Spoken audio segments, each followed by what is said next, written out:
주님이 다스리신다. 위엄을 갖추시고 능력의 허리띠를 띠시며 다스리신다. 그러므로 세계도 굳건히 서서 흔들리지 아니한다. 주님의 왕위는 예로부터 견고히 서 있었으며 주님은 영원전부터 계십니다. 주님, 강물이 소리를 지릅니다. 강물이 그 소리를 더욱 높이 지릅니다. 강물이 미친 듯이 날뛰며 소리를 높이 지릅니다.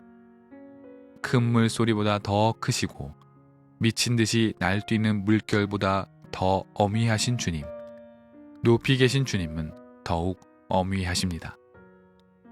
주님의 증거는 견고하게 서 있으며 주님의 집은 영원히 거룩함으로 단장하고 있습니다. 시편 93편. 동서고금을 막론하고 국가 통치자의 역할은 무엇보다 중요합니다. 통치자는 많은 권한과 권력을 갖고 있기 때문입니다. 통치자가 바른 가치관을 갖고 사회 구석구석 그늘진 곳을 챙기고 법과 정의를 올바로 지키지 않는다면 그 국가는 존속하기 어렵습니다. 우리는 역사를 통하여 많은 통치자의 몰락을 보았습니다. 통치자가 사리사욕에 빠져 제 욕심을 채우기 급급할 때 공동체는 무너집니다. 통치자가 모든 권력을 손에 쥐고 제 마음에 내키는 대로 휘두를 때 그 통치자와 그가 통치하는 세상은 여지없이 무너졌습니다. 인류의 역사가 이를 분명하게 증거해주고 있습니다. 물론 훌륭한 통치자가 세상에 없었던 것은 아닙니다. 역사 속에 매우 드물지만 올바른 통치를 했던 지도자들도 있습니다. 이들이 통치하는 시기는 비교적 평화로웠습니다. 그러나 인간이 세운 통치자는 분명 그 끝이 있습니다. 그의 통치는 영원할 수 없습니다. 통치 전반에 훌륭했다가 후반에 이르러 몰락한 이들도 적지 않습니다. 따라서 인간은 영원한 통치자가 될 수 없습니다. 그러나 우리 신앙의 세계에서는 영원한 통치자가 계십니다. 바로 하나님이 우리의 통치자이십니다. 하나님은 통치자로서 언제나 의롭고 정의를 추구합니다. 하나님은 변하는 법이 없습니다. 하나님은 가난한 자를 업신여기지 말 것을 그의 통치의 핵심으로 삼고 계십니다. 하나님의 통치는 또한 패배하는 법도 없습니다. 하나님은 온 세상의 창조주이시기 때문입니다. 오늘 시편의 시인이 첫 구절에서 고백하는 바가 바로 이것입니다. 주님이 다스리신다. 이것은 선언입니다. 선포입니다. 하나님이 온 세상의 통치자가 되신다는 선언이고 선포인 것입니다. 통치자로서 하나님은 능력의 허리띠를 띠시기에 그의 통치하는 세계가 흔들림이 없이 굳건합니다. 앞서 인간의 통치는 그것이 훌륭하건 또는 그렇지 않건 언제나 기한이 있다 말했습니다. 그러나 주님의 통치는 기한이 없습니다. 시인은 주님의 다스림이 예로부터 견고히 서 있었으며 그 통치는 시간을 넘어 즉 영원 전부터 계셨다고 말하고 있습니다. 영원 전, 다시 말해 인류가 나기 전부터, 인류의 역사가 시작하기 전부터 하나님은 온 세상의 통치자셨습니다. 이 말은 인간은 하나님의 통치를 선택할 수 없다라는 말입니다. 인간의 통치자는 어떠합니까? 근대 국가 이전에 통치자는 혈통에 의해 권력을 넘겨받았습니다. 또는 군사력을 동원해 스스로 통치자가 되어 군림하기도 했습니다. 법과 제도가 정비되기 시작한 근대 이후에 선거라는 제도가 등장했습니다. 제한적이기는 하지만 힘에 의한 통치를 견지했습니다. 형태가 어떠하든 인간의 통치는 인간의 선택에 의합니다. 그러나 인간은 하나님을 선택할 수 없습니다. 하나님이 인간을 먼저 선택하셨기 때문입니다. 하나님은 이미 영원전부터 우리의 통치자셨습니다. 3절에 이르러 시인은 물의 은유를 사용합니다. 강물이 소리를 지르는데 미친 듯이 미친다고 말합니다. 날뛰기까지 합니다. 물의 이러한 모습이 점점 심해지는 점증법을 사용하고 있습니다. 4절에 이르러 이렇게 미친 듯이 날뛰는 물결보다 주님의 위엄이 더 높다고 시인은 말합니다. 구약에서 물의 상징적 사용은 주의 깊게 볼 필요가 있습니다. 구약 성경에서 물은 많은 경우 혼돈을 상징합니다. 폭풍우 치는 바다를 바라보는 고대 사람들의 심성이 잘 드러나는 바입니다. 또 물은 그 비유로서 출애굽 사건, 특히 홍해가 갈라지는 사건을 연상케 합니다. 홍해라는 바다는 하나님의 백성을 가로막는 거대한 벽이었습니다.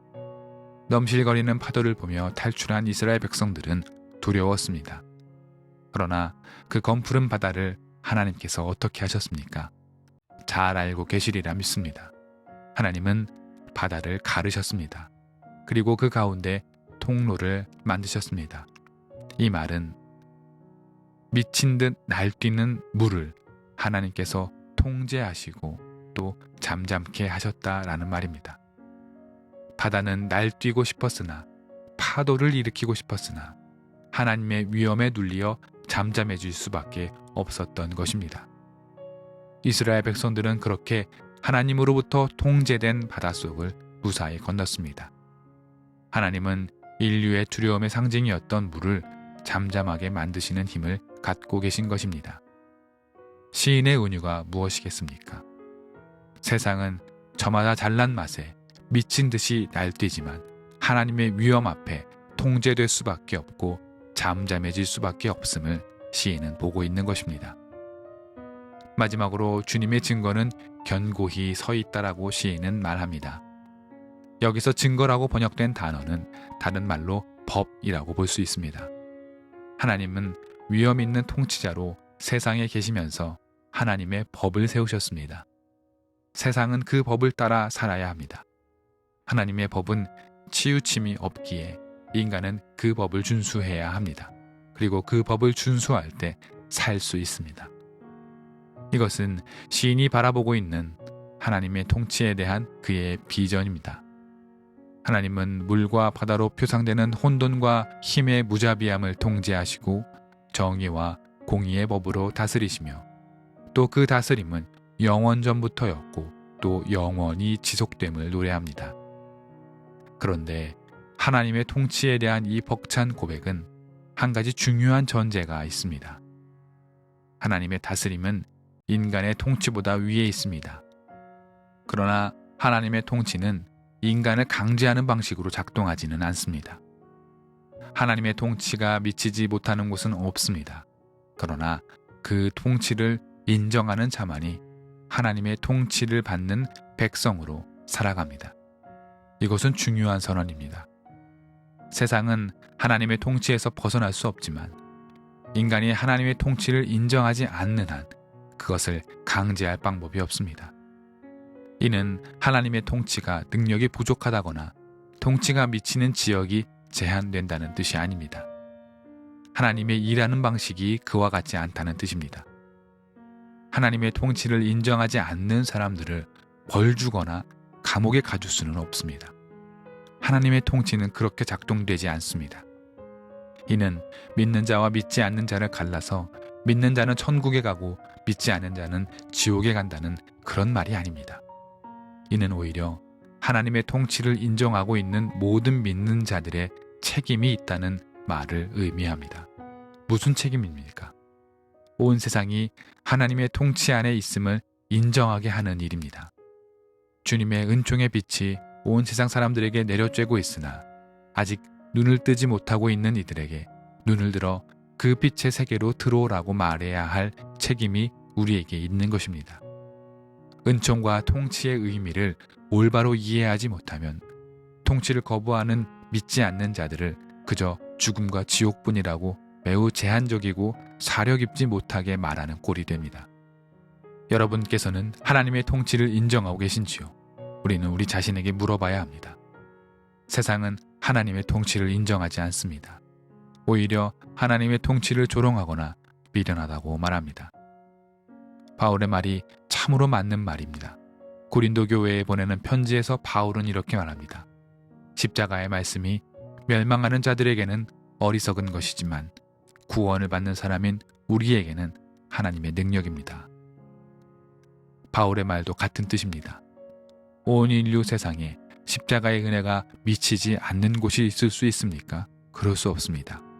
주님은 사망 권세를 이기시고 부활하심으로 세상의 방식을 바꾸었습니다.